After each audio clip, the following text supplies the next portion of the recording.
थोड़ा सोचिए, सबके सब लोग एक जाति के हैं क्या? नहीं। कोई ब्राह्मण होगा, कोई वैश्य होगा, कोई क्षत्रिय होगा, कोई शूद्र होगा, कोई अंत्यज होगा। तो 5 प्रकार के लोग होते हैं। तो 5 प्रकार के लोग होते हैं। ब्राह्मण जो समाज का जो मनुष्य है बहुत जल्दी प्रगति कर लेता है। क्षत्रिय समाज का जो मनुष्य है साधना धीरे धीरे होती है। वैश्य का और धीरे साधना होती है। शूद्र का तो बहुत कमजोर साधना होती है।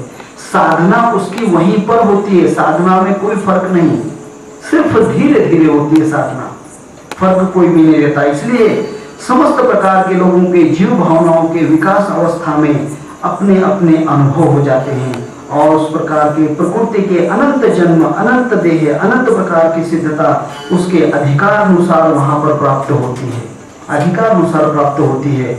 इस प्रकार कभी भी हमने इस बात की कोई चिंता नहीं करना चाहिए कि मैं आगे जा रहा हूं, मैं पीछे जा रहा हूं, ये अवस्था नहीं करना चाहिए। और इसीलिए उसने कहा है अशुभ देह की जो होते हैं, अशुभ देह क्यों हो जाते हैं? मनुष्य का अशुभ देह किस कारण हो जाता है? अभी ब्राह्मण मनुष्य है, रावण का क्या था? अशुभ देह, अशुभ कर्म कर लिया उसने। ब्राह्मण था परंतु अशुभ कर्म करने से वह अशुभ योनि में प्राप्त हो गया। था ब्राह्मण परंतु राक्षस बन गया। और इस प्रकार उसने कहा है कि इस प्रकार के उत्कट पाप के कारण स्थानों के भाव से अत्यंत प्रकार के जो कर्म होते हैं, उसी प्रकार के कर्म और उसी प्रकार से जो कार्य होते हैं, यही अत्यंत कार्य। ये बात कही है अहिल्या का जन्म दुष्ट कर्म करने से, इंद्र के साथ दुष्ट कर्म करने से स्त्री को पत्थर बनना पड़ा, स्त्री को पत्थर बनना पड़ा, यही बात है। दूसरी बात, भगवान नंदिकेश्वर नंदी थे परंतु मनुष्य रूप होकर गए। दूसरी बात, वाल्मीकि ऋषि वाल्याकोड़ी जो थे वहां वाल्मीकि ऋषि बन गया। विश्वामित्र क्षत्रिय थे और वहां ब्राह्मण हो गया। इस प्रकार के जो कार्य होते हैं अपने आप, जो कर्म से, धर्म से जो समस्त कार्य चलते हैं, जिस प्रकार के कर्म उतरोगे उसी प्रकार के हमारे अनुभव हो जाएंगे। इस प्रकार उन्होंने कहा है कि अत्यंत प्रकार के जो कार्य होते हैं, रेशम के कीड़े के अत्यंत प्रकार के कार्य, कोश के भीतर अत्यंत उसको डुबा के रखता है, उसके भीतर धीरे धीरे पंखेरु बन जाता है। और इस प्रकार के जो कार्य होते हैं ये अनंत कार्य, और इस प्रकार के जो कार्य होते हैं ये अनंत प्रकार के कार्य जीवन के लिए समस्त कार्य करते हैं। और तीसरे श्लोक में कहा है निमित्तम प्रयोजकम प्रकृतिनाम वर्ण भेदस्तु तथा क्षेत्रीय व्रत। क्षेत्रीय अर्थात जो होता है किसान, क्षेत्रीय जो होता है किसान, वहां अपने खेत के भीतर पानी का देने का कार्य करता है। क्या करते हैं? ये दृष्टांत किया है, ये श्लोक है, श्लोक के अंदर दृष्टांत किया है। जब क्या करते हैं, किसान जो होता है खेती के भीतर पानी देने का कार्य करता है।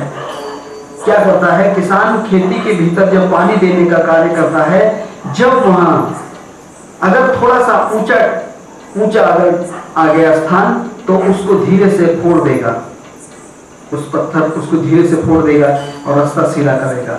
इसी प्रकार जो कार्य करते हैं धीरे धीरे कार्य वहां पर पहुंच सकता है, परंतु अधोमार्ग से धीरे धीरे अत्यंत प्रकृति के स्वभाव से ये जो कार्य है, ये जो कार्य धीरे धीरे पहुंच जाता है। जिस प्रकार के हम अब देखिए, मनुष्य अनंत प्रकार के कार्य करता है, अनंत प्रकार के विघ्न आते हैं। कोई ध्यान करता है, ध्यान करते हुए परेशानी आ जाती है, अनंत प्रकार की परेशानी आ जाती है। तो ध्यान करते करते उस परेशानी को दूर करते रहना चाहिए, उस प्रकार के विघ्न को दूर करते रहना चाहिए। और इसी प्रकार के तीसरे श्लोक में कहा है यहाँ, और ये परेशानियों के भीतर जो कार्य करेगा तब वहां सिद्धता की अवस्था को पहुंच जाएगा। इसके लिए उन्होंने कहा है, जो उसने कहा है, निर्माण चित्तान्य स्मिता मात्रात, निर्माण चित्तान्य अस्मितात् मात्रात, अर्थात जो होता है योगी जो होते हैं योगियों का कार्य क्या होता है? अनेक चित्त निर्माण कर देना।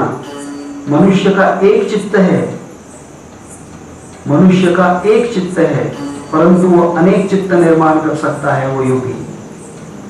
मनुष्य अनंत चित्त, किस प्रकार? योगियों के भीतर भोग निर्माण करने के, शरीर के भीतर निर्माण होने वाले चित्त के अपूर्व चित्त वृत्ति विकृतियों के, प्रकृति और योगियों के स्थिता की अस्मिता उसके भीतर कार्य करते रहते हैं। जो योगियों के कार्य जो भी कार्य करते हैं, अब देखिए जो गाड़गे महाराज थे सब जगह कीर्तन करते थे, एक जगह रहते थे।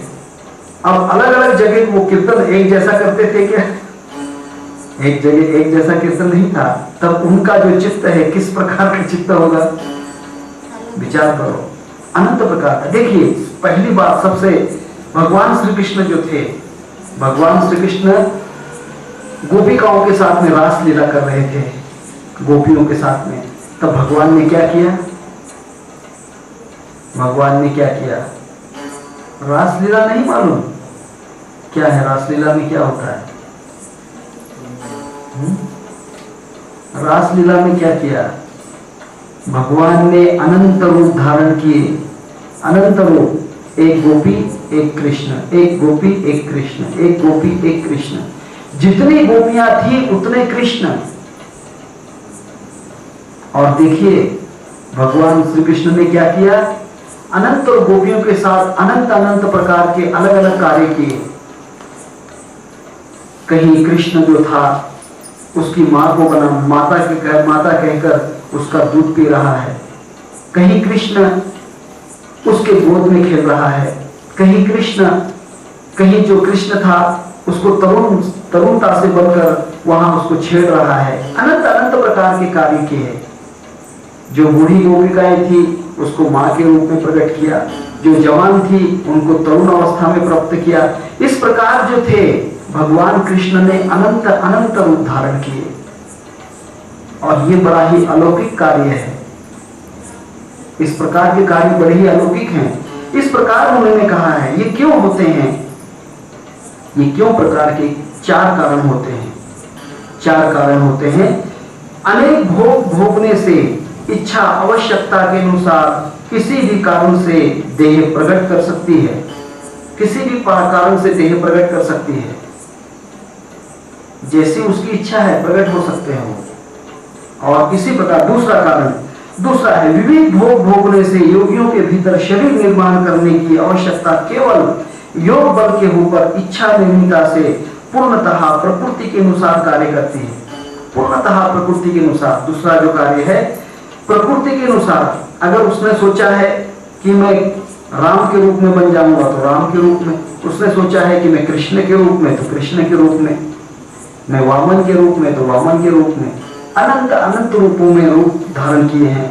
और तीसरा कार्य शरीर के भीतर किस किस प्रकार से चित्त निर्माण करते हैं, किस किस प्रकार से चित्त निर्माण होते हैं। और चौथा कारण कहते हैं कि अशक्त कितने अत्यंत प्रसंग के धर्म अधर्म के प्रकृति के अनुसार योग पर्यंत योगियों के भीतर होने वाले कार्य अपने आप इच्छा सामर्थ्य से अपने आप कार्य चलते हैं। ये चार प्रकार के जो कार्य होते हैं, ये चार प्रकार के कार्य समस्त संसार के अंदर कार्य करते हैं। और एक देखिए उसने कहा है, इसने कहा है कि जब तक, अब देखिए भगवान श्री कृष्ण का जो कार्य है, कृष्ण का कार्य तो अनंत अनंत रूप है। कृष्ण का कार्य सबसे इसलिए उसको कहा है सर्वयोगी, क्योंकि योगेश्वर, भगवान श्री कृष्ण को योगेश्वर कहा है। क्या कहा है? किसी को योगेश्वर नहीं कहा। क्योंकि उससे योगेश्वर क्यों कहते हैं? भगवान श्री कृष्ण को योगेश्वर क्यों कहते हैं? कि वहां पूर्ण योगी था, समस्त पूर्ण योगी था, उसके अंदर समस्त सामर्थ्य प्रकट थे, कोई भी प्रकार का सामर्थ्य बिल्कुल कम नहीं था। इसलिए योगेश्वर पूर्ण योग था उसके अंदर। और ये जो कार्य हैं और इसके पार कहता हूं, जो राम कृष्ण जितने भी रूप हैं, यहां जितने भी रूप हैं, ये हमारे जैसे, आप जैसे जिनके भी रूप हैं, स्त्री पुरुष देवी समस्त जो हैं, आप जैसे मनुष्य रूप थे, परंतु वो साधनाएं धीरे धीरे करने से वो पूर्ण रूप से बन गए, वो भगवान बन गए, वह भगवान बन चुके हैं। ये अवस्था उनके अंदर, जब भी उनकी अवस्था है वो भगवान के रूप में ही प्रकट होंगे। और उनका जो कार्य है, ये समस्त संसार का कार्य होता है, समस्त संसार का कार्य अखंड अखंड चलता है। और यही कार्य उन्होंने इसके लिए कहा है कि आप ये जो कार्य है, जितने भी कार्य करते हैं, ब्रह्मा विष्णु महेश देवी देवता, ये जो हैं ये पूर्ण शक्तियां धारण करते हैं। अभी मनुष्यों में इतनी शक्तियां नहीं है। जब आप पूर्ण योगी बन जाओगे तब आप पूर्ण शक्तियां प्राप्त कर सकोगे। जब तक, अभी देखिए, अभी भक्ति विजय में कहा है, कबीरदास कौन बने थे? कबीरदास किसका जन्म था? कबीरदास किसका जन्म था? माले काय माहिती। कबीरदास सुखदेव मुनि का जन्म था। नामदेव महाराज किसका जन्म था? नामदेव महाराज किसका जन्म? उद्धव का जन्म, उसके पहले अंगद का जन्म, उसके पहले प्रहलाद का जन्म। ये जो जन्म है, ये जब पूर्णतः से साधना हो चुकी तब उनको भगवान ने अवतार लेने के लिए कहा, अवतार तुमा धराया कान उद्धराया जन जड़ जीवा। क्योंकि लोगों के उद्धार के लिए वो अवस्था कार्य करते हैं, उद्धार के लिए करते हैं। जब वो पूर्णतः से पूर्ण सिद्ध बन चुके, देखिए एक बेटा है, वो समस्त कार्य करने लगा, वो कहता है कि भाई एक काम करो, तुम्हारे पास संभालो सब काम, मैं अपने आप मेरे कार्य करता हूँ, मैं बिल्कुल नौकरी बिक्री नहीं करूंगा, भगवान की भक्ति करूंगा, ये समस्त कार्य तुम संभालो। क्योंकि बेटा उस लायक बन जाता है, उस लायक बन जाता है। जो भी सिद्ध बनते हैं वो उस लायकी के बन जाते हैं। संत बीज पलटे नहीं, जुग जुग हुए अनंत, अनंत युग में देह धरे आखिर संत के संत। उसमें कोई फर्क नहीं रहता, समस्त सिद्धियां अपने आप प्राप्त हो जाती हैं, समस्त सिद्धियां उनमें प्राप्त होती हैं। इसीलिए जितने भी योगी होते हैं वहां अवतार करके आते रहते हैं।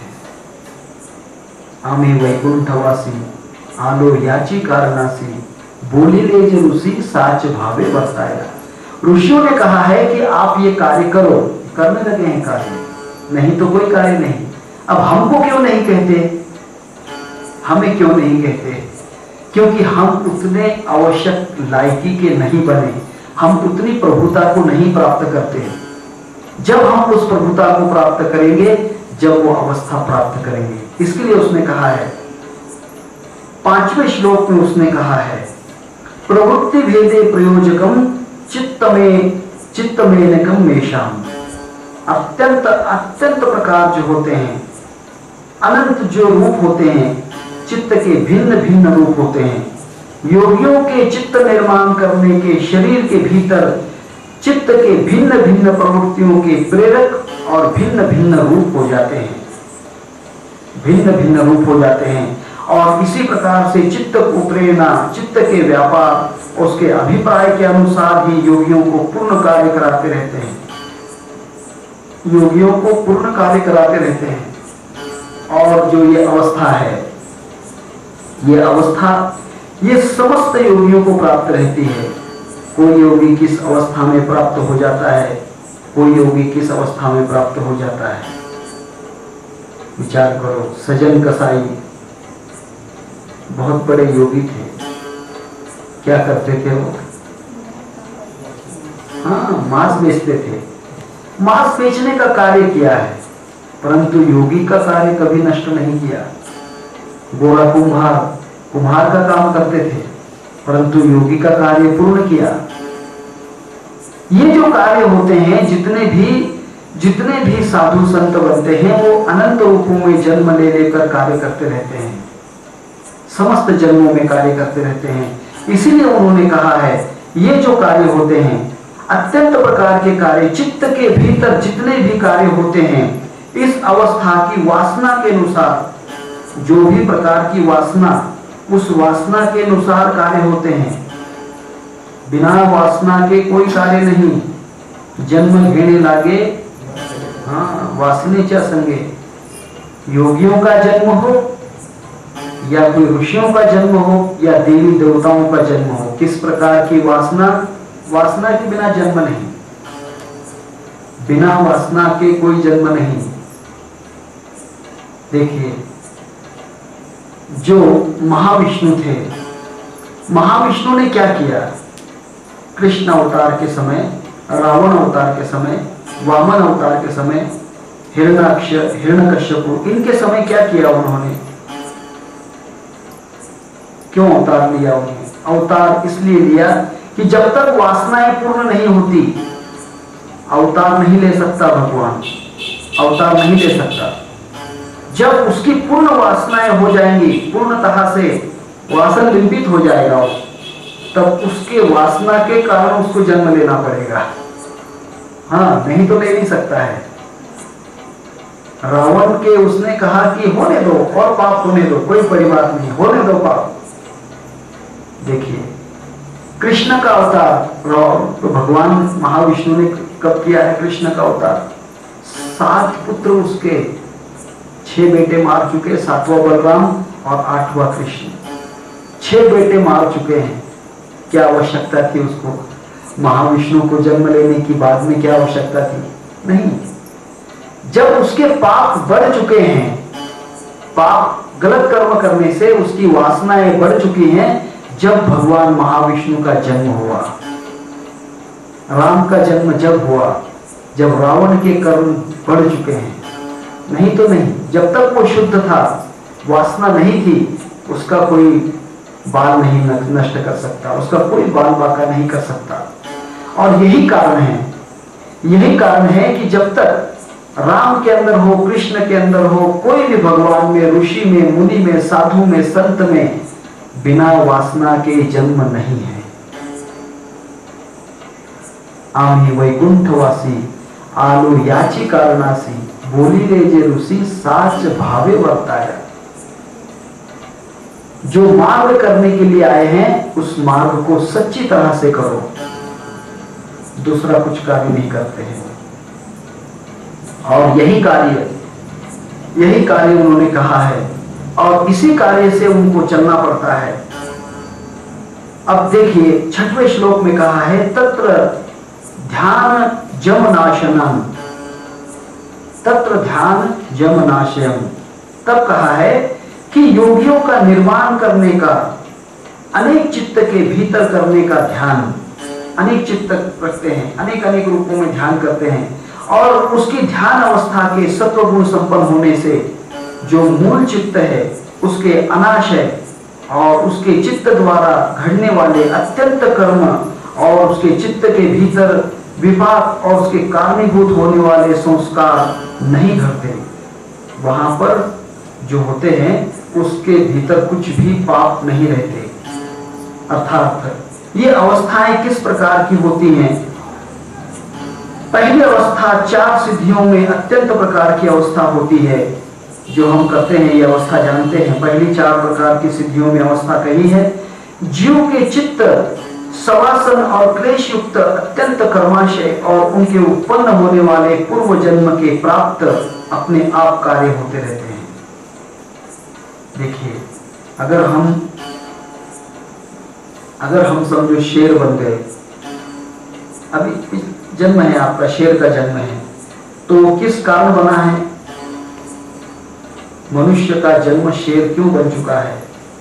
इस कारण बन चुका है कि वह मनुष्य बड़े ही क्रोध करता होगा। क्रोध करने से वह क्रोधी अवस्था में मनुष्य प्राणी न होते हुए शेर का जन्म प्राप्त किया, उस जन्म में प्राप्त हुआ है। अगर बड़े ही क्रोधी, अतिशय तीक्ष्ण क्रोध करता है, सर्प बन जाएगा। बिच्छू, बार बार किसी को सताना, बार बार कुछ करना, किसी को परेशान करना, ये अवस्था के अंदर बिच्छू बन जाएगा। कोई लोग सोते रहते हैं, बड़े ही नींद लेते रहते हैं, तब क्या होता है? अजगर की योनि में प्राप्त हो जाता है। अजगर की योनि में इस प्रकार जो होते हैं कार्य, इसी प्रकार के जो कार्य होते हैं पूर्व जन्म के कार्य से ही होते हैं। आप जिस प्रकार की अवस्था करोगे वही कार्य हो जाएंगे। यही कार्य इसी प्रकार से हम कहते हैं कि कीर्तन के अंदर बात करने वाला मनुष्य जो कीर्तन में बात करते हैं वहां मेंढक बनता है। विचार करो, बात ऐसी होती है, मेंढक बनता है। जो तंबाकू खाते हैं वहां हमेशा जो वटवागुल बन जाता है। अत्यंत प्रकार के लोग होते हैं, बड़े जाने दीजिए, वो बातें नहीं कहते हैं। तब इस प्रकार के जो पिछले जन्मों के कार्य होते हैं वही कारण जो होता है दूसरे जन्म में हो जाता है। और इसी कारण उसने कहा है समाधि संपन्न योगियों के चित्त निर्वासन अवस्था में और उसकी सिद्धि प्रकट होने से सहजता से प्राप्त होते हैं। समाधि अवस्था के अंदर सहज अवस्था में अवस्था प्राप्त होती है। इसीलिए उसने कहा है कि तप सिद्धियों के भीतर, तप सिद्धियों के अर्थात जन्म मरण संसार रूपी से कोई छूट नहीं सकता है। और इस कारण तप सिद्धि के सकाम कर्म करने से, योगानुष्ठान करने से योगियों के चित्त की सिद्धियों के भीतर उपभोग कर्म से, कर्माशय और उनके तप मूलक जो होते हैं दृष्टा दृष्ट जन्म वहां पर अपने आप प्राप्त होते हैं। मनुष्य जो सिद्धि प्राप्त करता है, सिद्धता होता है, पूर्ण अच्छा योगी होता है, परंतु थोड़ी अवस्था रह जाती है, ये कार्य करना है, इसीलिए जन्म हो जाता है। ये कार्य करने के कारण मुझे ये काम करना है, बस इतनी अवस्था करी तो फिर से जन्म हो जाएगा। हाँ, यही कारण है। यही कारण जो होता है मनुष्य का जन्म, इसी कारण से मनुष्य बदल जाता है। बार बार मनुष्य इसी कारण से बदल जाता है। मनुष्यों के कार्य इसी कारण से जो होते हैं। मनुष्य का कार्य चित्त अपने आप पलटता नहीं है, चित्त बदला जाता है। बदलते क्यों है कि वासना के कारण। और इसी प्रकार ध्यानाज के अत्यंत जो अवस्था होती है, इसलिए मनुष्य की अनावश्यक अवस्थाओं से बिल्कुल अलग होना पड़ता है। जो कर्म मूलक संस्कार उसके चित्त पर पढ़ते हैं, उसका विचार करने से वहां पर कार्य दिखते रहते हैं। और चित्त पर संस्कार उसके कर्मों के बाह्य स्वरूपाकार अवलंबन होने से और वहां पर कर्म अत्यंत कार्य होते हैं। और इस प्रकार चित्त के जो भी कार्य होते हैं वह वासनाओं के भीतर अटकते रहते हैं। और इसीलिए उसने कहा है कि वासना जो होती है वह वासना उपशांत वहां पर होती है, तब तक मनुष्य को कार्य करते रहना पड़ते हैं। पूर्ण उपशांत होना चाहिए। वासना जब तक उपशांत नहीं होती है तब तक आपको जन्म लेते ही रहना पड़ेंगे। परंतु एक बात है, अगर वासनाओं के भीतर जन्म लोगे तो कोई बड़ी बात नहीं, जन्म आएगा ही वासना में। परंतु वासना एक ही करना चाहिए कि मैं अगले जन्म में मनुष्य का रूप धारण करूंगा, बस यही धारण करते रहना चाहिए। यही धारण करने से मनुष्य का जन्म अपने आप प्राप्त हो जाता है। इसीलिए उसने कहा है कि वासना उपशांत होते ही चित्त के कृत कार्य होते हैं और उपादान भूत उस चित्त के अस्मिता के भीतर विलीन हो जाते हैं। चित्त के अंदर अहम ब्रह्मास्मि, अस्मित अवस्था किसे कहते हैं?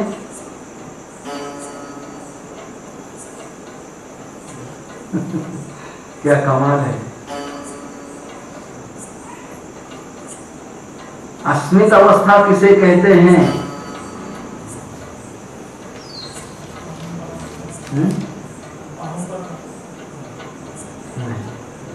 अस्मित अवस्था समाधि की अवस्था है। संप्रजा समाधि की चौथी समाधि। हाँ, अस्मित समाधि, अस्मित समाधि उसे कहते हैं। अस्मित समाधि, अहम ब्रह्मास्मि अवस्था, आनंद समाधि, सविकर्म समाधि, सवितर्क समाधि, ये 4 समाधियां कही हैं। इसमें सास्मित अवस्था अर्थात अस्मित अवस्था अहम ब्रह्मास्मि अवस्था होती है और इस अवस्था में विलीन हो जाते हैं और चित्त के भीतर अवशिष्ट अत्यंत प्रकार के स्थूल शरीर के अपने आप उपादान पूर्वक शरीर जो होता है उपादान पूर्वक पंच महाभूतों के विलीन भाव को प्राप्त हो जाते हैं, पंच महाभूतों के विलीन भाव में प्राप्त हो जाते हैं। और इसी प्रकार से शरीर निर्माण करने के स्थूल भूत चित्त के भीतर चित्त के अस्मित भाव से विलीन भाव के मात्र होने से संशय की अनायास अपने आप कोई प्रश्न नहीं रहता है, कोई भी झंझट नहीं रहती।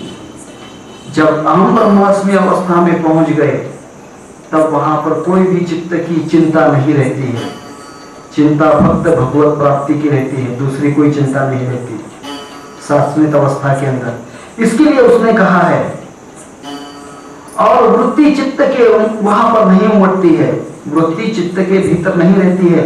और इस प्रकार विषय उपभोग के चित्त के भीतर कोई भी आने वाले कार्य प्रकार के वृत्ति और उसके संस्कार चित्त के भीतर पड़ते हैं, परंतु उस व्यक्ति के किसी भी विषय के भीतर प्रयत्नशील वह नहीं रहता है, किसी कार्य के भीतर प्रयत्नशील नहीं रहता है। देखिए झिपरू अण्णा महाराज किसी ने बीड़ी दे दी तो बीड़ी पिएंगे, नहीं तो पड़े हैं। किसी ने चाय दे दी तो चाय पिएंगे, नहीं तो पड़े हैं। हाँ, मांगते भी नहीं थे, ऐसी बात थी, ये अवस्था थी। कोई भी चित्त के अंदर कोई भी उसकी क्लिष्टता नहीं रहती है। और इसी प्रकार से विषयी मनुष्यों के भीतर विषय उपभोग के लिए आनंद निर्माण हो जाता है। विषयी मनुष्य बड़े ही चटपट वाले फंस जाते हैं लोग। और इसके लिए कोई भी प्रकार के चित्त के कर्माशय क्षय से किसी प्रकार के शोचनीय अवस्था के भीतर कोई भी प्रकार की जो मनुष्य शोचनीय अवस्था के भीतर मनुष्य का विषय वासना से संबंध नहीं रहता है। चित्त के भीतर पूर्ण अवस्था वहां से होने से विषय वासना के भीतर संबंध नहीं रहता है। इसीलिए संप्रत ज्ञात की समाधि के भीतर शाश्वत समाधि के भीतर जो शाश्वत समाधि है योगियों के समाधि के भीतर अनुभव होता है और उसे इंद्रिय जन्य करने वाले किसी प्रकार के 5 संयमों के भीतर और उसे अस्मिता के संयम के भीतर समस्त कार्य करते रहते हैं। समस्त कार्य जो होते हैं पूर्ण जो शाश्वत समाधि के भीतर अवस्था के कार्य करते रहते हैं। और इस अवस्था के भीतर किस प्रकार के कर्म करते हैं, 7वें श्लोक में उसने कहा है 4 प्रकार के कर्म उसने कहे हैं।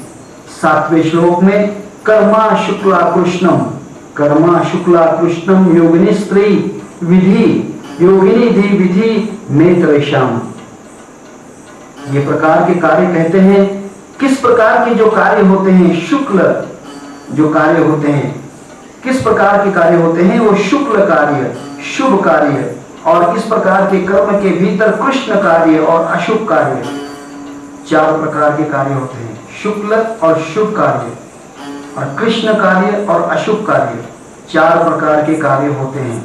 और इस प्रकार के कार्य के शुक्ल कृष्ण शुभ अशुभ इस मिश्र प्रकार के स्वभाव से योगियों की शुक्ल अवस्था में नहीं रहते हैं और कृष्ण अवस्था में नहीं रहते। योगी जो होते हैं वो शुक्ल अवस्था में भी नहीं रहते और कृष्ण अवस्था में भी नहीं रहते, क्योंकि शुक्ल कृष्ण उसमें रहते ही नहीं है। जो शुक्ल और कृष्ण रहते ही नहीं है। योगी जनों के इसे प्राकृत जनों की कर्म अत्यंत 3 ही प्रकार के कर्म रहते हैं। देखिए किस प्रकार के 3, शुभ अशुभ और शुभाशुभ 3 प्रकार के कर्म रहते हैं। 3 प्रकार के कर्म योगियों के होते हैं, परंतु जो सामान्य मनुष्यों के कर्म हैं 4 प्रकार के, शुक्ल कर्म, शुभ कर्म, अशुभ कर्म और कृष्ण कर्म सामान्य मनुष्यों के लिए। परंतु जो योगी होते हैं उनके लिए 3 प्रकार के कर्म हैं, शुभ कर्म, अशुभ कर्म और शुभ अशुभ कर्म। नहीं समझ में आ रहा? कठिन, बहुत कठिन है, नहीं? कठिन तो है, बहुत कठिन है। शुभ कर्म, अशुभ कर्म और शुभाशुभ कर्म।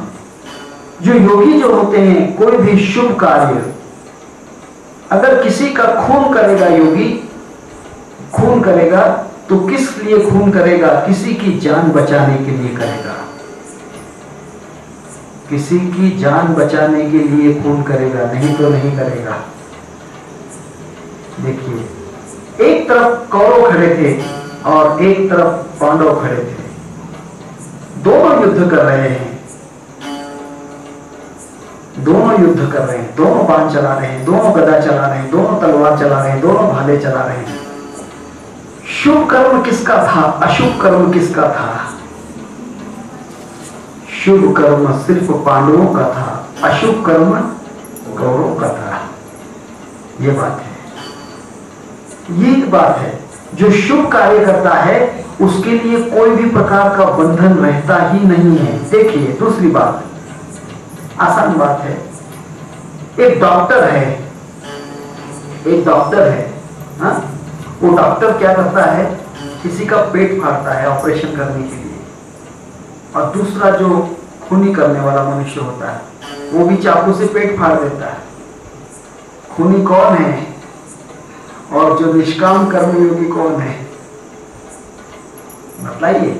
वो भी पेट फाड़ता है, डॉक्टर भी पेट फाड़ता है और ये खूनी मनुष्य भी पेट फाड़ता है। परंतु खूनी मनुष्य 20 साल की सजा भोगता है, डॉक्टर को अत्यंत प्रकार के शुभ लक्षण, शुभ सर्टिफिकेट मिलते हैं। यही बात है। इसीलिए शुभ कर्म करने वाला योगी होता है, अशुभ कर्म करने वाला योगी नहीं हो सकता। इसीलिए पहली बात तो एक है, जीवन में सबसे पहले शुभ कर्म सीखो। क्या करना चाहिए? जीवन में सबसे पहले शुभ कर्म करना सीखो, अशुभ कर्म नहीं, अशुभ कर्म बिल्कुल नहीं। अशुभ कर्म करोगे तो आपकी योग साधना करोगे, कितनी भी साधना, परंतु उसमें कुछ भी फल नहीं होगा। सबसे बेहतर साधना जो है शुभ कर्म करने वाला, शुभ कर्म करने वाला, जो शुभ कर्म करने वाला है उसकी साधनाएं अपने आप प्राप्त होती हैं, साधनाएं सिद्धता अपने आप प्राप्त होती हैं। और जो अशुभ कर्म करने वाला होता है उसको सिद्धता कर करके भी प्राप्त नहीं हो पाती। कितने बार भी सिद्धता करो प्राप्ति नहीं हो पाती। परंतु इसलिए जो शुभ कर्म करने वाले लोग होते हैं, हमेशा शुभ कर्म करने वाले, उनके समस्त कार्य सिद्धता में प्राप्त होते हैं। और इसलिए उसने ये कहा है कि योगियों के कर्म शुक्ल ही नहीं रहते, कृष्ण भी नहीं रहते, वहां शुक्ल कृष्ण भी नहीं रहते। और योगी जन जो होते हैं उसके प्राकृत जनों के कोई कर्म, उनके 3 ही प्रकार के कर्म अलग प्रकार के रहते हैं। इसलिए जीव मात्र के जो कर्म होते हैं, जो कर्म करते हैं, उस प्रकार के कर्म, उस प्रकार के 4 प्रकार के कार्य होते हैं। किसके लिए? जो सामान्य मनुष्यों के लिए। परंतु जो शुभ कर्म करने वाले, अशुभ कर्म करने वाले, शुभ अशुभ कर्म करने वाले, ये जो होते हैं और यह जो कार्य करने वाले होते हैं, यह जो कार्य हमेशा कार्य करने वाले कभी भी अहंकार से नहीं करते हैं, अहंकार से नहीं करते हैं। इसीलिए कृष्ण जो था उसने कहा कि तू हजारों योगियों, जो राक्षस की जो सैनिकों को मार सकता है, तेरा कुछ भी बाल बाका नहीं होगा, तेरा कुछ भी नुकसान नहीं होगा। इनके पहले इनको मैं मार चुका हूं। क्यों कहा है? भगवान श्री कृष्ण ने तो मारा नहीं था, इसलिए कहा है कि तुम बिल्कुल चिंता की बात नहीं है, जो भी कर्म करोगे पूर्ण शुभ रहेंगे, क्योंकि तुम्हारा हेतु शुभ है। अशुभ हेतु रहेगा तो आप फंस जाओगे। और यही कारण समस्त पूर्णतः से शुभ हो जाता है। और इस प्रकार से उसने कहे हैं, जो कहा है, जो अत्यंत प्रकार के शुभ अशुभ सम्मिश्र कर्म करने वाले सर्वसामान्य मनुष्य जन्मों के भीतर कार्य होते हैं। जो मनुष्य जन्मों के कार्य होते हैं वो बड़े ही सामान्य मनुष्य होते हैं। उनके लिए इस प्रकार के 3 कर्म किस प्रकार करते रहना चाहिए, किस प्रकार कर्म करते रहना चाहिए, और इसलिए उस प्रश्न का विचार करना बड़ा ही आवश्यक है। और इसलिए उसने नित्य प्राप्त होने वाले कर्म करने वाले अमुक एक प्रकार के शुक्ल है और एक प्रकार का कृष्ण है कर्म। और यह प्रश्न पड़ा है कि किस प्रकार के कर्म हमने करना चाहिए। और इसके शास्त्रादिकों का विचार करने के लिए धर्मज्ञ शिष्ट जनों के सहवास अत्यंत शुभाशुभ कर्म करने का सुलभता से मार्ग प्राप्त हो जाता है। और इस प्रकार उसने कहे हैं, जो कर्म हमारे करने की इच्छा होती है, जो भी कर्म हम करते हैं, यह कर्म करने की इच्छा होती है उसके मन के भीतर होती है। कर्म करने की इच्छा उसके मन के भीतर होती है और इसलिए वह कर्म करते हुए करता है। और उस प्रकार के कर्म करने के भीतर मनुष्य जनों के मन के भीतर कोई कर्म नहीं करना चाहिए, इस प्रकार की उसे लाज लगती है कि नहीं करना चाहिए था, ये कर्म बड़ा गलत कर दिया, ये कर्म बड़ा ही गलत कर दिया। आप देखिए कौन थे? व्यास मुनि जो थे, ये योगी थे, पूर्ण योगी थे। अब उनकी माता ने उनको बुलाया है कि तुम, इनको दो भाभियां थी, अंबिका और अंबालिका, इन दो भाभियों के लिए पुत्र निर्माण कर दो। उसने कहा कि कैसे करूंगा? ठीक है, देखिए कर्म कैसा होगा, शुभ होगा कि अशुभ होगा, शुभ कर्म होगा कि अशुभ कर्म होगा। लेकिन उसने कहा कि नहीं, कर्म शुभ होगा, क्योंकि मैं योगी हूं, मेरे अंदर जो कर्म करता हूं उस कर्म से मेरा इसमें कोई संबंध नहीं, इस कर्म से मेरा कुछ भी संबंध नहीं। इसीलिए उसने पुत्र निर्माण किए, धृतराष्ट्र और पंडु राजा और धृतराष्ट्र को निर्माण किए। और तीसरा जो पुत्र, दासी का पुत्र था, वह विदुर निर्माण हुआ। जो दासी का पुत्र था वह सम्मिश्र पुत्र निर्माण हुआ, विदुर। और जो धृतराष्ट्र और जो पंडु राजा थे, वहां दोनों शुभ पुत्र निर्माण हुए। और इस प्रकार की अवस्था, योगी था फिर भी वो कर्म कर गया, क्योंकि उस कर्म करने वाले योगी को कुछ भी पाप नहीं लगा। योगी कर्म जो होता है, शुभ कर्म करने वाले को कुछ भी पाप नहीं लगता। और यही बात है, यही बात समझ में करना चाहिए। एक स्त्रियों के लिए, पुरुषों के लिए मैं यही बात कहता हूं कि जो भी कर्म आप करते होंगे, संसार के अंदर जो भी कर्म करते होंगे, उस बात को अपनी पत्नी से कभी भी कुछ भी छुपाना नहीं चाहिए। जो भी कर्म आप छुपाओगे वह आपके पाप के भीतर ग्रहित हो जाएगा। जो भी कर्म आप करोगे, उस कर्म से, जो भी कर्म करोगे उस कर्म से समस्त कार्य जो है वह पाप के भीतर ग्रहित हो जाएगा। जो भी आप कर्म जो होते हैं, पत्नी से कहोगे। अब जब तक पत्नी है, पत्नी नहीं थी तो क्या करेंगे? फिर माता पिता भी नहीं है तो फिर किससे कहेंगे? बड़े भाई को कहेंगे। बड़े भाई नहीं है, माता पिता नहीं है, बड़े भाई नहीं है, पत्नी नहीं है, तो फिर किसे कहेंगे? गुरु से कहना चाहिए। जो भी कर्म मैंने किए वो कर्म मैं सबके सामने कह जाता हूं, ये कर्म शुभ हो जाते हैं, ये कर्म शुभ हो जाते हैं। एक दृष्टांत मैंने कहा था पहले, एक बार भागवत में कहा था। एक बार एक गुरु थे वहां पर बैठे, एक बड़ा ही लफंगा मनुष्य आया और उस मनुष्य ने कहा कि महाराज मुझे शिष्य बना लो।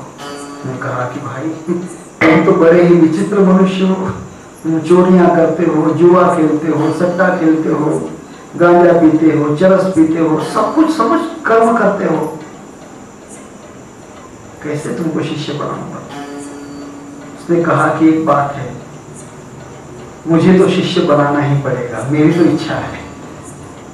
अच्छा तो तुम क्या चीजें छोड़ोगे? मैंने कहा तो मैं सब कुछ नहीं छोड़ सकता हूँ, एक बात कहोगे तो छोड़ देता हूँ, एक बात कहोगे तो छोड़ दूंगा।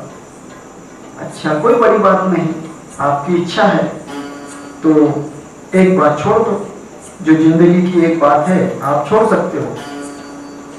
उसने कहा कि ठीक है महाराज, मैं कल के दिन कहूंगा।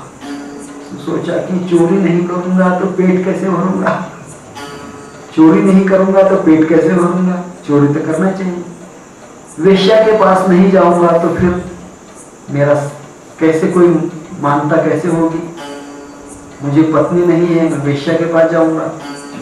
वेश्या के पास जाना ही चाहिए। समस्त कार्य कर लिए।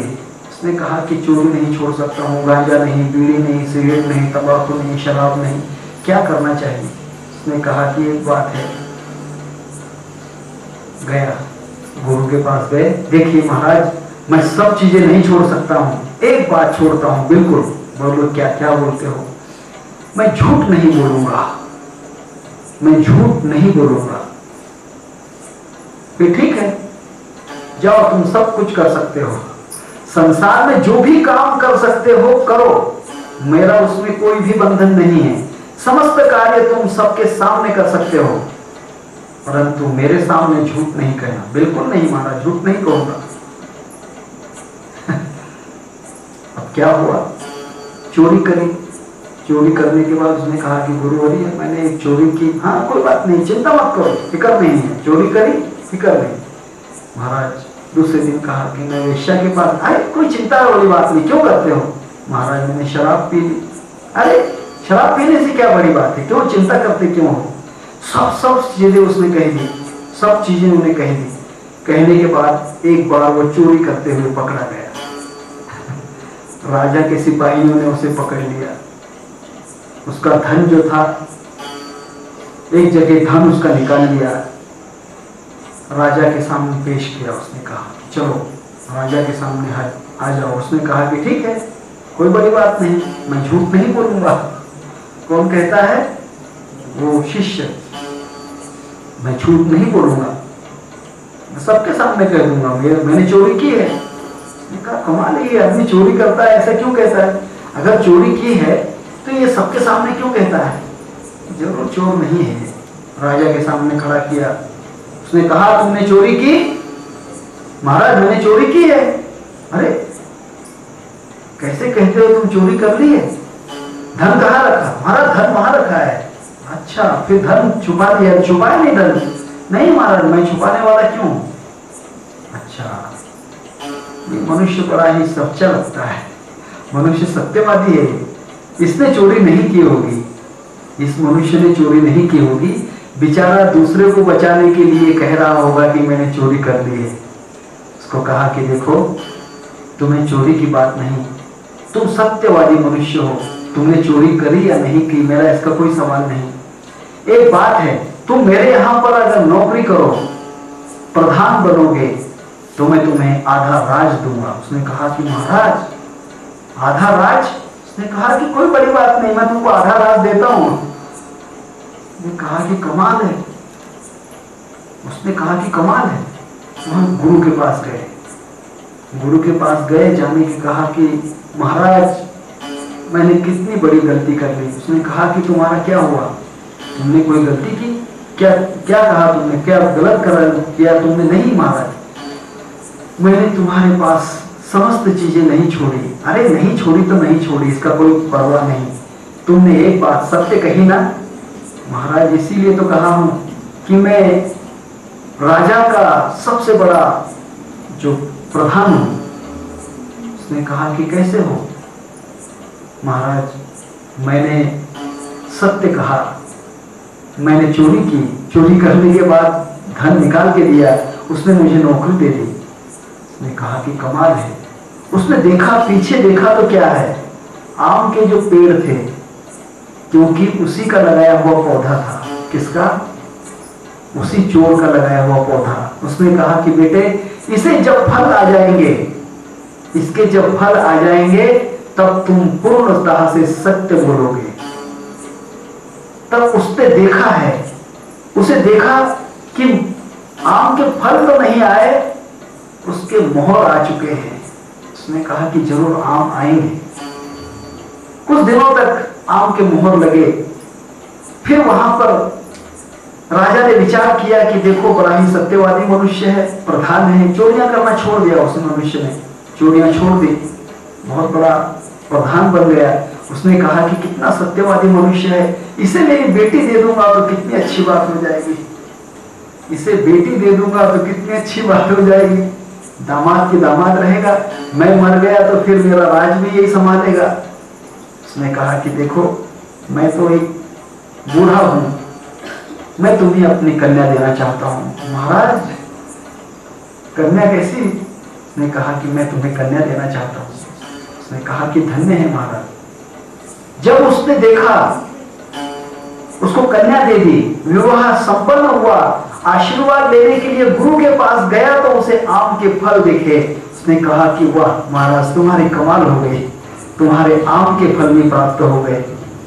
तो यही बात है, कोई भी एक बात छोड़ दो, एक बात छोड़ दो। सत्य बोलना बहुत बड़ी बात है। ऋतम वचमी सत्यम वचमी, जो सत्य कहता है, कभी भी कोई भी करो, कोई भी प्रकार की बात, बिल्कुल झूठ नहीं बोलना है। मैंने तंबाकू खा ली, कोई बड़ी बात नहीं, खा लो, कोई बड़ी बात नहीं। पत्नी कहेगी चिंता नहीं है, गुरु कहेगा बिल्कुल चिंता नहीं है। एक जगह कैसा हुआ, गुरुवर्य थे,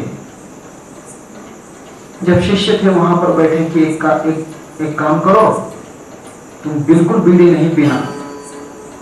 गुरु ने कहा बिल्कुल बीड़ी नहीं पीना, बिल्कुल बीड़ी अगर पियोगे तो तुम्हें बहुत बड़ी शिक्षा हो जाएगी। उसने कहा कि मैं गुरुवर्य नहीं पीऊंगा बीड़ी। फिर दूसरा शिष्य, उसने कहा तुम कल से बीड़ियां पीना चालू करो, तुम्हें बीड़ी पीना पड़ेगी। उसने कहा कि क्यों? नहीं, तुम्हें बीड़ी पीना पड़ेगी। ऐसी बात हो गई, कमाल की बात है। बेचारा बीड़ी नहीं पीना चाहता था तो पी नहीं सकता, और जो नहीं पीना चाहता बीड़ियां पी रहा है। ऐसी बात हो गई जैसे उसने सोचा कि गुरु के सामने जब खड़े रहे, उसने कहा कि गुरुवर्य, मैं बिल्कुल बीड़ी नहीं पी रहा हूं। उसने कहा कि बहुत अच्छी बात है। दूसरे शिष्य के, महाराज मैं बिल्कुल बीड़ी पी रहा हूं, मैं अब से बिल्कुल बीड़ी पी रहा हूं, बिल्कुल चिंता की बात नहीं है। उसने कहा कि महाराज ये बेचारा बीड़ी पीता था, इसकी बीड़ी क्यों बंद कर दी? और ये बीड़ी नहीं पीता था, इसकी बीड़ी क्यों चालू कर दी? मैंने यही देखा है कि जो सत्य बोलते हैं उसके कर्म में कितने बदल हो जाते हैं। जो सत्य बोलते हैं उनके कर्म में कितने बदल हो जाते हैं। जो मनुष्य कुछ भी कर्म करेगा तो उस कर्म में किसी बात को छुपाना नहीं चाहिए। जो मनुष्य गांठ बांध के रखेगा तो उसका अर्थ पाप हो जाएगा।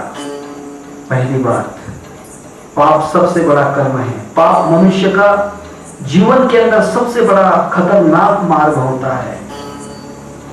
और इसीलिए उसने कहा है, इसीलिए जब उसने कहा है कि सर्वसामान्य मनुष्य का कारण होता है, 3 प्रकार के कर्म होते हैं, और 3 प्रकार के कर्म इस प्रकार के जो होते हैं, इसने ये कहा है, कर्म करते समय अत्यंत कर्म करते हुए मनुष्य के जन के उसके मन की बात की लाज नहीं होना चाहिए।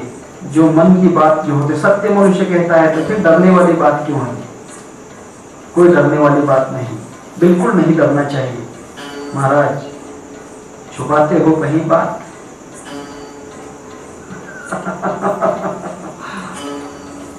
बात छुपाते हो किसी से? किसी न किसी से छुपाते होंगे, किसी ना किसी से छुपाते होंगे।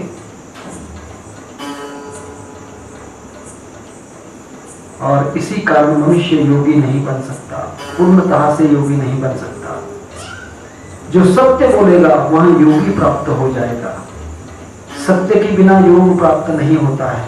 इसलिए जीवन के अंदर सत्य बोलो, बोलो, बिल्कुल कोई पाप की बात नहीं है। अगर तुमने गलत कर्म कर लिया तो बिल्कुल बोल दो।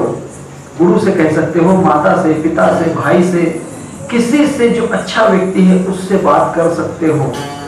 उस कर्म से बिल्कुल, उस कर्म को छुपाना नहीं चाहिए, कह देना चाहिए। कह देने से आपके पाप हल्के हो जाते हैं। पाप में कोई प्रकार का दबाव नहीं रहता है, सब पाप मुक्त हो जाते हैं। और इसीलिए उसने कहा है कि अत्यंत प्रकार के जन की अपेक्षा से मान दिया जाता है, और उसके निंदक कर्म उसको भगवान की कृपा से सभी कर्म जो होते हैं वंद्य हो जाते हैं। और इस प्रकार के जो कर्म होते हैं, ये जो कर्म होते हैं, इस अवस्था के अंदर जो उसने कहा है जो कर्म करते होते हैं उसके मन के उद्भव के भीतर, मन के अप्रसन्नता के कारण और उसके मन के भीतर की जो मन में ऐसे लगाव लगता है, डर लगता है, मनुष्य डरने के कारण कहता है, कोई भी मनुष्य डरता है जो मनुष्य डरता है, मनुष्य कर्म करते हुए डरता है, सबसे बड़ा पाप है। कर्म करता है तो डरने की बात नहीं, कुछ भी नहीं डरना चाहिए। और इस प्रकार उसने कहा है कि उसका पश्चाताप उसी वक्त हो सकता है जब तक वह कर्म पश्चाताप नहीं कर पाता। पश्चातापम पापम दहनम धनंजय। भगवान ने यही कहा है कि पश्चाताप से पाप जल जाते हैं, पापों का नाश हो जाता है। इसलिए पश्चाताप सबसे बड़ी बात, पश्चाताप बहुत बड़ी बात है। इसलिए उसने कहा है कि कोई भी कर्म करते हुए पश्चाताप होना चाहिए और शुभ कर्म अशुभ कर्म के कर्म करते हुए मन को प्रसन्नता में रहना चाहिए, मन बड़े ही प्रसन्नता से रहना चाहिए। सजन कसाई गाय काटता था परंतु मन प्रसन्न था, मन प्रसन्न था उसका, क्योंकि वह योगी था। उस योगियों के कारण मन प्रसन्न था। और इस अवस्था के किस प्रकार के कर्म ज्ञान होते हैं उस प्रकार का आनंद हो जाता है। और इस प्रकार की समस्त बातें जो होती, यत्किंचित ही वहां पर लाज नहीं आती। अगर लाज आ गई समझो तो पाप छिपा लिया, हाँ पाप छिपा लिया। ये जो बात है बहुत सत्य बात है। और इसलिए उसने कहे हैं जो सत्य होता है उसके लिए शुभ अशुभ का कर्म कसौटी के ऊपर अपने आप परख में आ जाता है। शुभ का कर्म और अशुभ का कर्म अपने आप परख में आ जाता है। जो भी मनुष्य सत्यता से चलता है उसका अपने आप कसौटी से समस्त कर्म समस्त आ जाते हैं। और सबसे बेहतर बात है कि मनुष्य ने कर्म कभी भी करते हुए डरना नहीं चाहिए। कोई भी कर्म करो, अगर नहीं करते हो तो वो कर्म छिपा कर स्पष्ट कर्म करने कोई कर नहीं सकता हूं, ऐसी बात नहीं करूंगा, तो बिल्कुल स्पष्टता से फिर आपको ये प्राप्ति हो सकती है। योग की प्राप्ति उसी वक्त हो सकती है जब आप कर्म अच्छी तरह से शुभ और सत्यता से करोगे। कोई भी कर्म, संसार के कोई भी कर्म करते होंगे, क्योंकि कर्मण्यवाधिकारस्ते मा फलेषु कदाचन, कर्म करना तुम्हारा अधिकार है, परंतु मैं उसकी फल की कोई भी प्रकार के कर्म का फल उसको नहीं दे सकता। फल तुम्हारा तुमको ही है। कर्मण्यवाधिकारस्ते मा फलेषु कदाचन मा कर्म फल हेतु बोलमा संगोस्तवा कर्म है। मेरे कर्म जो हैं वो कर्म तुम्हारे कर्म हैं। और उस कर्मों में मनुष्य जो होता है, मनुष्य का कर्म मनुष्य को ही भोगना पड़ता है। मनुष्य का कर्म मनुष्य ही उस पाप को भोगता रहता है। इसीलिए बार बार जन्म को बार बार आने का कारण इसीलिए होता है मनुष्य के कर्म और कर्मों के भीतर जो पाप वासनाएं हैं उन पाप वासनाओं को छिपा के रखता है। और उस पाप वासनाओं को छिपाने से सबसे बड़ा संदेह सत्यता हो जाती है। सत्यता वहां प्रकट नहीं हो पाती। मनुष्य अगर आखिरी दम तक कह दे कि मैंने सब पाप कर दिए हैं, सब कर्म में छोड़ कर चुका हूं, भगवान मैं सब कर्म कर चुका हूं। देखिए इस जगह भगवान ने कहा है कि जो भी कर्म करोगे सुबह से लेकर शाम तक भगवान के पत्थर के सामने, मूर्ति के सामने, फोटो के सामने हाथ जोड़ना चाहिए। भगवान मैंने जो कर्म किए हैं वो कर्म आप मुझे उन कर्मों का पाप क्षालन करो। मेरे कर्म जो हैं, मैं कर्म आपकी कृपा से मैंने कर्म कर लिए हैं, परंतु मैं उन कर्मों का पापी हूँ। भगवान ने कहा कि पापी हो, नहीं तू पापी नहीं है, पापी नहीं है तो उस वक्त कहता है कि कोई पाप नहीं है। जो भी कर्म करते हो तुम सत्य बोलते हो। इसलिए भगवान के सामने सुबह और शाम भगवान के सामने उसकी हाजिरी करना चाहिए। मैंने जो कर्म किए हैं उस कर्म को भगवान कृपा से आप उस कर्म को माफी कर दें, दूसरा कुछ नहीं। कोई चिंता की बात नहीं। कुछ भी कर्म करोगे उसमें आपको कोई भी नुकसान नहीं होगा। और एक बात हो जाएगी कि कर्म करते करते उस कर्म से अकर्मणता हो जाती है। उस कर्म से आप अपने आप छूट जाते हो। कोई शराब पीने वाले व्यक्ति रोज शराब पीता है, रोज शराब पीता है, वो कहेगा कि महाराज के सामने कैसे जाना है, अच्छी बात नहीं है, महाराज के सामने रोज शराब पी के जाता हूँ। वो छोड़ देगा शराब, अपने आप छोड़ देगा व्यक्ति। ये जो कारण होते हैं, यही कारण होते हैं शुभ अशुभ और शुभाशुभ कर्म के। और सबसे बड़ी कार्य जो होते हैं, सत्य बोलना है। कुंडलीक वरदा विठ्ठल श्री ज्ञानदेव तुकाराम सद्गुरुनाथ महाराज की जय। हरे राम राम राम हरे हरे, हरे कृष्ण कृष्ण कृष्ण हरे हरे, हरे राम राम राम हरे हरे, हरे कृष्ण कृष्ण कृष्ण हरे हरे। गोपाल कृष्ण भगवान की जय।